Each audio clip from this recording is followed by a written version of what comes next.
Hello my beautiful butterflies, welcome back to my channel. If you're new here, my name is Beverley and it's really lovely to see you today. In this video I'm going to be talking about my own personal beliefs as to what happens to us when we die. So grab that cup of tea, let's get to it.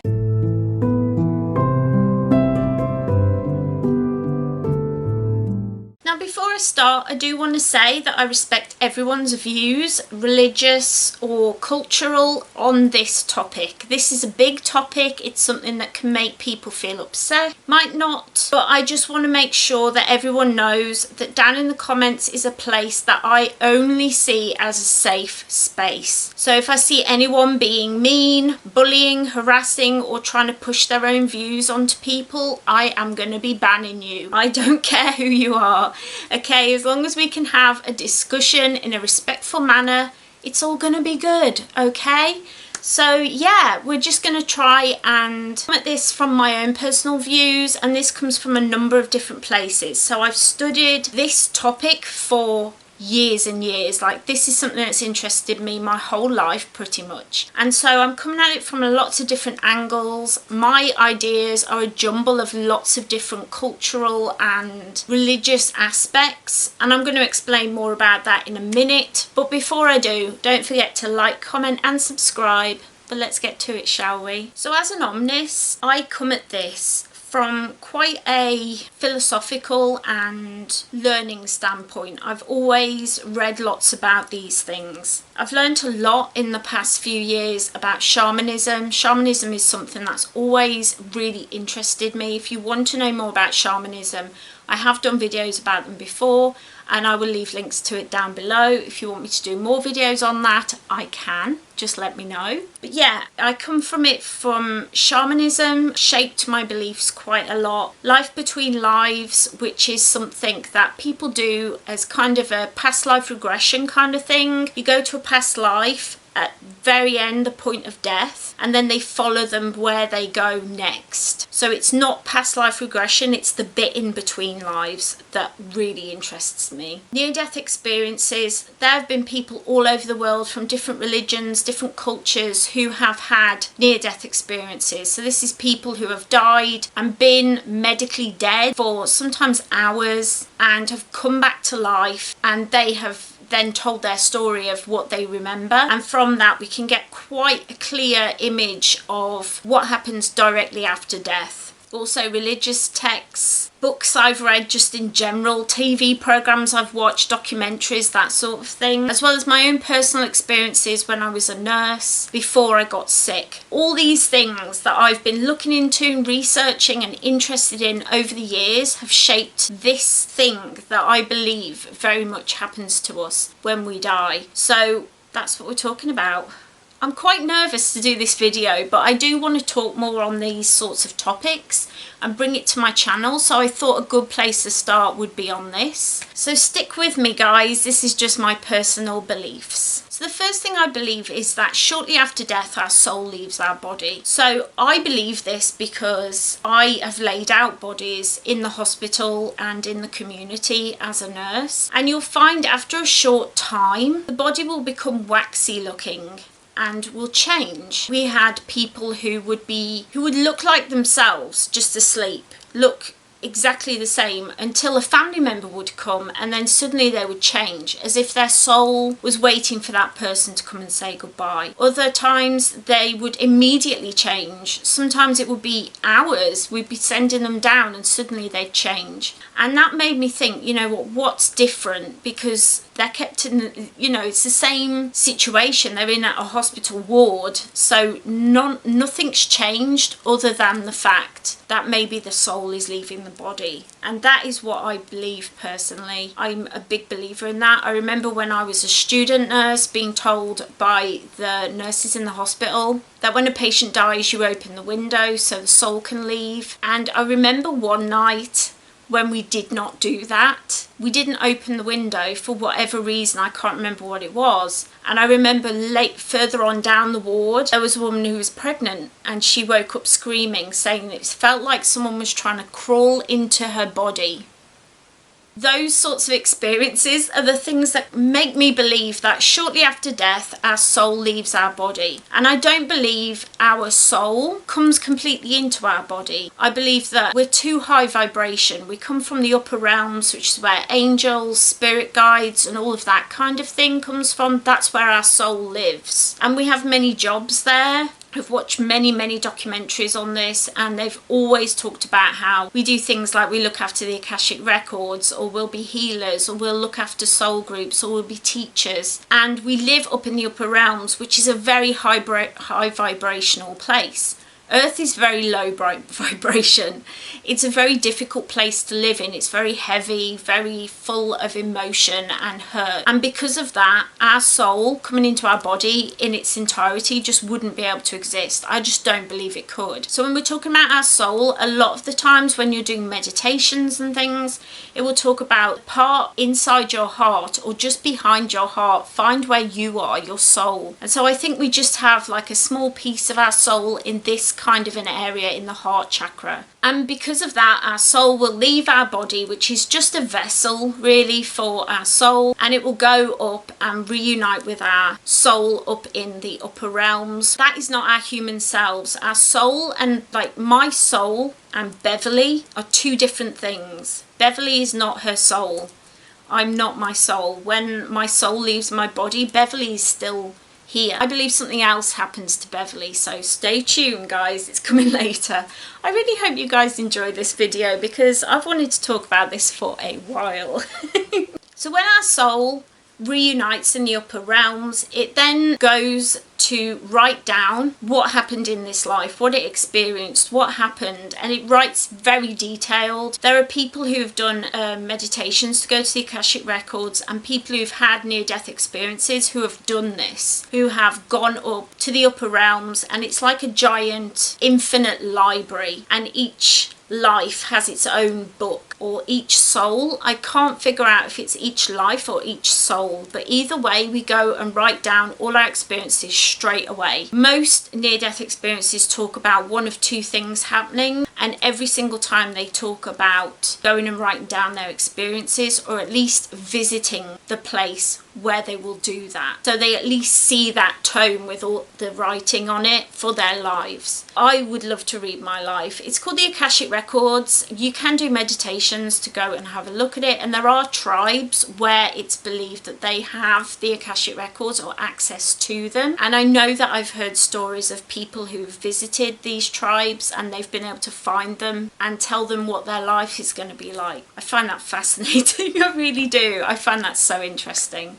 After writing in this book, it's put back on the shelf, put back in storage. That is everything that we experienced in this life. So when I die, Beverley's life is going to be told in this story. And then my soul will go and meet up with our soul group. This is a group of souls that we keep reincarnating with. Often when people have past life regression, that sort of thing, they'll talk about the fact, oh, my mum's here but she's my sister, or my dad's here and he's my son, things like that. They're people who are always in your life, and this is going to freak some people out, but sometimes the people who've done the worst things in your life, like murdered a child or raped you, or you know, the big huge horrible things that happen in people's lives, a lot of the time the person who does that horrible thing that completely changes your life is in your soul group. And the reason they agree to do that is because they love you so much. They want you to grow. They want you to experience whatever that thing is. And again, I'm going to be doing a future video about soul groups, so don't worry if you're completely lost. I will do a whole video on that next month probably. So we sit down with our soul group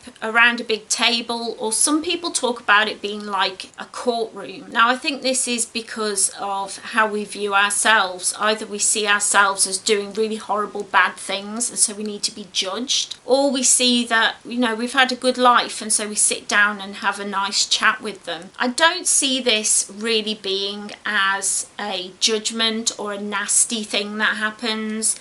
Nobody in your soul family is going to say, oh, well, you didn't hit that goal that you were supposed to hit, or you didn't do that thing. It's more sitting down and just talking.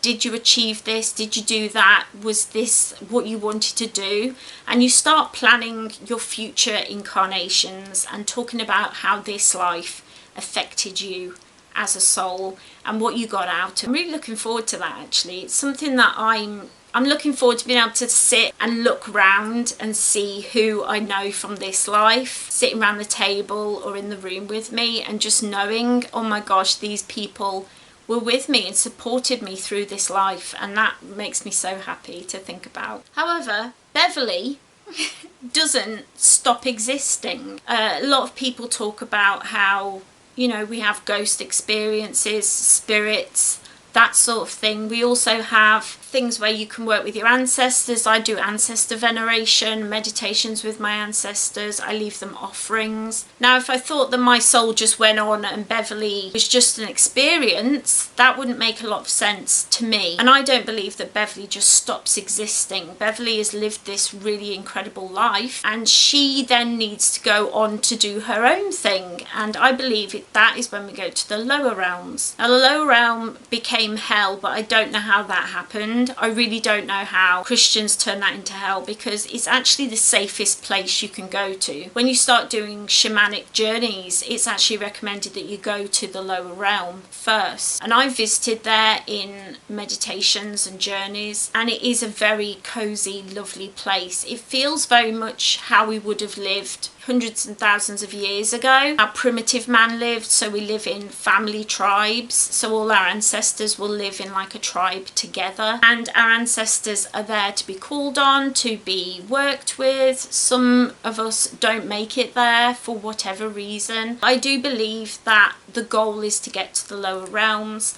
and there we can help our descendants, we can lift up their lives, we can help them. Like, I will call on them for many different spells, and that's where they live. That's where I'm communicating to them from. And I have done meditations where I've met up with ancestors, and it's been really, really amazing experience. So that's what I believe happens to Beverley. She goes on to have she will go on to have an amazing life with my ancestors and have just an amazing future.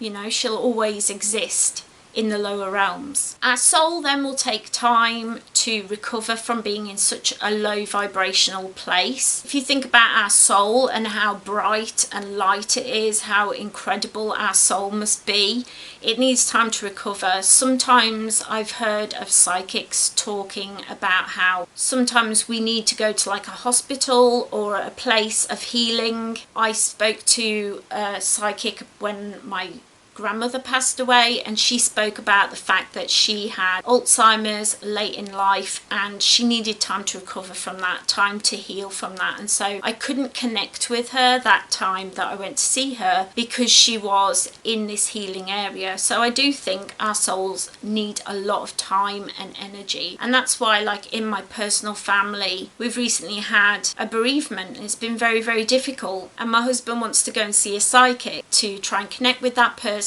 but he doesn't want to do it too quickly, just because he doesn't want to miss out on connecting with that person, because you know what, they're going to need some time to settle in, to get cozy in the lower realms, and their soul is going to need time to heal. And then we choose to reincarnate. Now, it could be a human life, it could be as an alien species. Yes, I do believe in aliens. If that discounts everything I've said to you, that's fair enough. But if you can really look at the size of the universe and how many planets and stars, etc. there are out there, and tell me that we're the only ones here, I think that's very egotistical, to be honest. I don't believe that at all. I definitely believe there are creatures, beings out there, and maybe we'll come back as them, but quite often we will reincarnate several times, many times, hundreds of times even, until we're ready to move on to the next part of our lives. And that's what I personally believe. I have a lot of opinions on this because I've studied it for so long, I've looked into it for so long, and when I die I might just be laughing because I might be like, I got this so wrong, and in time those views might change again. But that's what I personally believe at the moment. Definitely head down below and let me know what your beliefs are. Remember, this is a safe space. I don't want to hear anybody trying to change my mind or anything like that, but I do want to hear your opinions. Your voice is so important, and I definitely think that sometimes you can hear somebody else's thoughts and it will change the way you see things. It's great to see things from different points of view, and I think too often nowadays we're scared to argue or to give a different point of view because we don't want to offend or hurt another person. You're not going to offend me by telling me your point of view. I definitely want to hear it. If you enjoyed this video, don't forget to head down below and leave it a cheeky little like so I know you enjoyed it and so I know that you want to see more content like this. This is one of my great passions, connecting with our ancestors and finding out what my soul contract is, what my soul needs or wants to do and achieve in this world is a big passion of mine. And so I want to bring more videos like this to the channel in future. So if you want to see that as well, let me know in the comments, let me know with your likes. Last but certainly not least, if you like my content, if you like my face, don't forget to head down below and hit that subscribe button to become part of the butterfly family. We're a very lovely bunch. We like chatting, we like learning and growing together, and I would love to see you as part of the family. So if you've not yet, click that little subscribe button, ring that little bell so you always know when I upload. I'm usually here Mondays and Fridays, my health permitting. I always do my very best to be here with you every week, twice a week. I really hope that you got something out of this video, that it made you think, that it made you wonder, that it made you reevaluate maybe. Perhaps your views are completely different and I want to hear about it, so let me know all your thoughts and feelings. I know this is a difficult subject, but I really hope that you got something out of it. I hope you're having a marvellous, wonderful day today. Kick up your feet, grab a cup of tea, check out this playlist that I put together for you. Take care everyone, and I will see you next time. Bye!